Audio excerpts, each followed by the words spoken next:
Bon meilleur matin. On m'a demandé qu'est-ce qui faisait que je fais ce que je fais et que je suis ce que je suis. Et j'ai eu envie de répondre à ça ce matin. En fait, ça fait quelques fois dans les dernières semaines que des gens me demandent qu'est-ce que tu as vécu pour être positive, pour faire ce que tu fais ou des variations sur ce thème-là. Bon meilleur matin, les belles âmes, Chantal, Hélène, Isabelle. Eh bien, c'est ça. Je réfléchissais à ça ce matin parce que, tu sais, quand on est dedans, on n'a pas nécessairement le recul, mais en fait, ce qui m'est venu, c'est que je suis un peu comme Obélix. J'ai plongé dans la potion quand j'étais jeune. Euh, en fait, ma mère a perdu une de ses sœurs quand j'avais 3 ans. Et ironiquement, je ressemble à cette sœur-là. Et c'était un accident de moto. C'était très soudain, hein? Bon matin, ma belle Linda. Et ça a fait en sorte que ma mère a pris le chemin de chercher des réponses à qu'est-ce qui arrive après la mort, à s'intéresser à la spiritualité et un peu tous ces sujets-là. Et ma mère étant une grande lectrice, elle s'est mise à acheter plein de livres et les lire sur ces sujets-là. Développer sa conscience, puis développer aussi l'aspect positif des choses, d'avoir une attitude positive, la spiritualité, tout ça. Et moi, j'étais une enfant très, pas très enfant, en fait. J'étais une adulte comme dans un corps d'enfant. Et puis c'est l'inverse aujourd'hui, je me sens des fois comme j'ai retrouvé cet enfant-là et je me sens comme une enfant dans un corps d'adulte. Et je me tenais avec les adultes. Puis à 9 ans, j'ai commencé, à 3 ans, je savais lire. Et à 9 ans, je lisais les livres de spiritualité, de psychologie de ma mère. Bon matin, Audrey. Donc, c'est pour ça que je disais que je suis comme Obélix qui a trempé dans la potion depuis mon plus jeune âge, parce que ça fait partie de ça dans quoi j'ai trempé toute ma vie, ou presque. Puis, dans le fond, ça m'a toujours intéressé le développement de l'humain. Je voulais comprendre comment ça se fait que les gens agissaient de la façon qu'ils agissaient. J'observais beaucoup et encore aujourd'hui. Tu sais, ce qui est drôle, c'est que je parle dans mes vidéos, tout ça, mais il y a quelques années, j'aurais jamais pensé que je faisais ça. Parce que mon parcours de vie, ça a été d'être très réservé, timide, gêné, introverti. Gêné jusqu'au point que, comme je dis tout le temps, que j'étais pognée. J'étais pognée par en dedans. J'étais maladivement timide. Bon matin, Françoise. J'ai eu à dépasser beaucoup de choses de moi. Et j'ai toujours voulu me développer. Et c'est ce qui fait que c'est devenu, ça a toujours été en fait une passion, une quête de vouloir comprendre comment la vie fonctionne, les lois de la vie, comment s'aligner avec les lois de la vie, comment être bien à l'intérieur parce que je l'étais carrément pas. J'ai appris à le devenir. Puis je me souviens qu'à 10 ans, 9, 10 ans, j'ai fait ça pendant des années. Je me couchais le soir, puis je demandais à mes anges de m'aider à les voir, à entendre leurs messages, à voir les auras. J'ai voulu ça toute ma vie. J'ai développé ça. Et sur le long terme, là, ça s'est pas fait à 9, 10 ans parce que j'ai pas grandi avec ça. Je l'ai développé. Ça a été par l'âge de 25, 30 ans que ça s'est mis à se développer. Bon matin, Edith. Mais chaque parcours est différent, hein?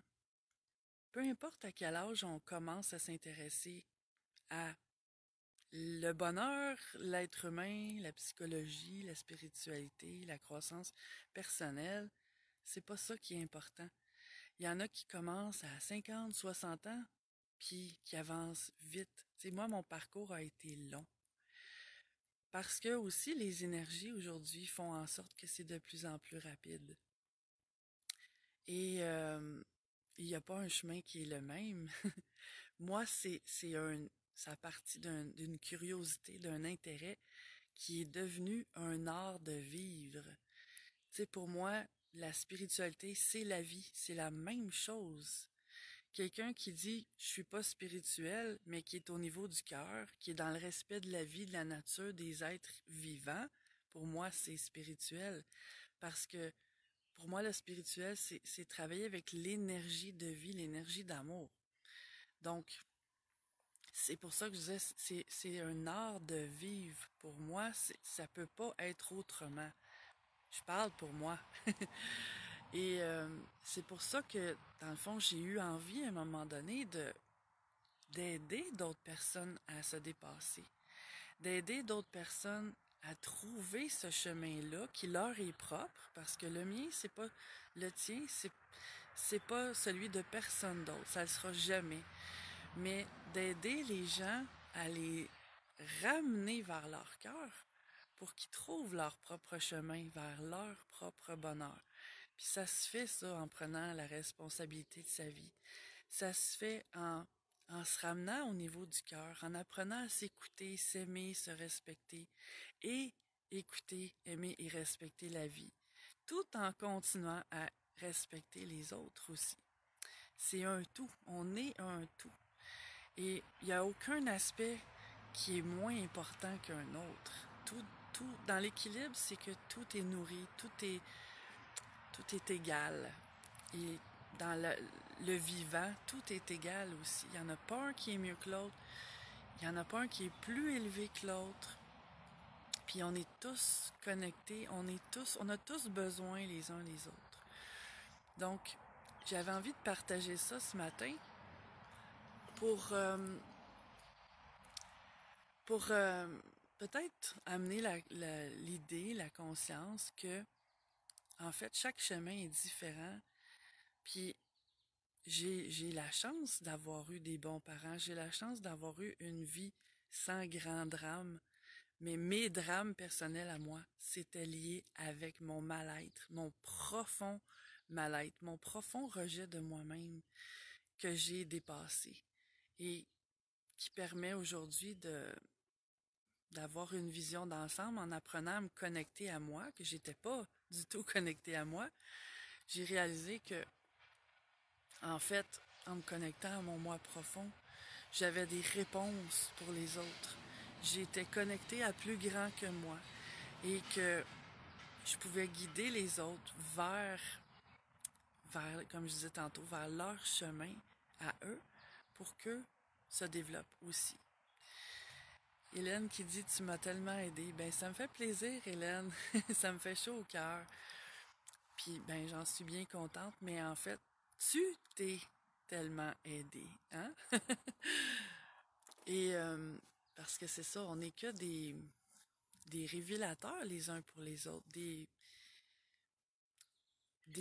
ouvertures peut-être, mais chacun fait son propre travail. Je peux pas faire le travail pour personne. Je donne des clés, mais les gens les utilisent ou les utilisent pas, font ce qu'ils veulent avec ces clés-là et ça change leur vie ou pas.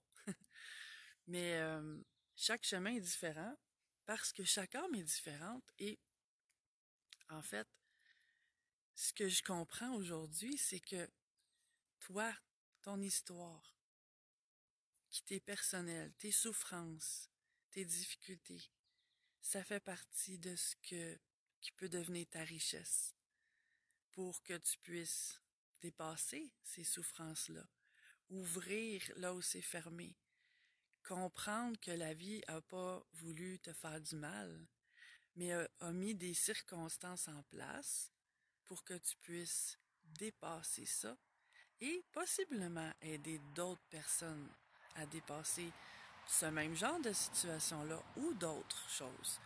Mais Chaque vécu est unique parce que chaque personne est unique et chaque personne est venue faire quelque chose d'unique aussi sur cette terre. Coucou Marie-Josée.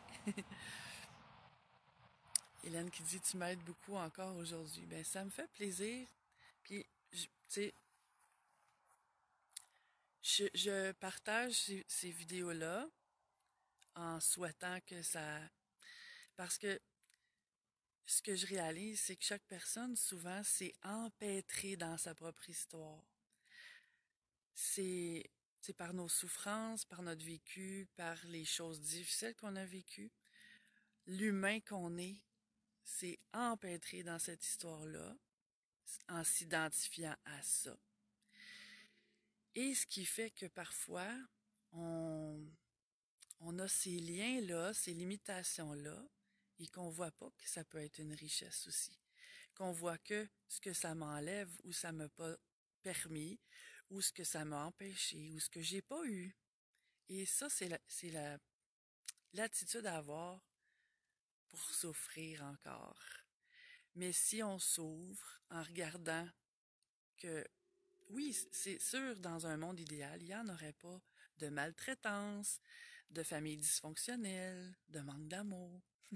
Mais on est sur la terre. Et sur la terre, on est ici pour dépasser tout ça.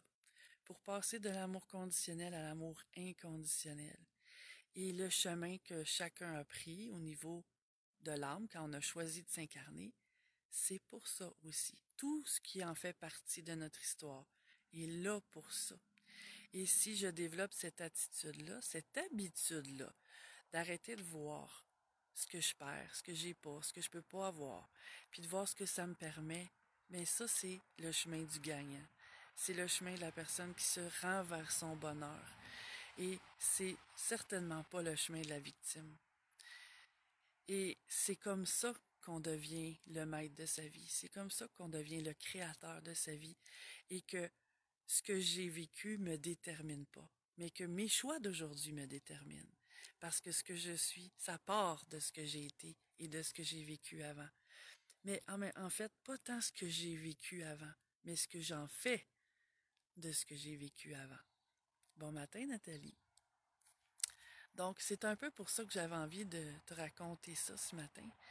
Parce que j'ai développé une vision d'ensemble avec le temps qui permet de voir comment chaque personne a du potentiel non développé et c'est ça qui m'intéresse, d'amener la personne à réaliser que tout est possible, puis que tout dépend d'elle, que tout part d'elle, puis que ça commence en apprenant à se connecter avec qui on est à l'intérieur. Donc, c'est un peu le partage que j'avais envie de faire pour toi. J'espère que ça t'inspire et je te souhaite la merveilleuse journée que tu es destiné à vivre si tu le choisis. Au plaisir. Ciao.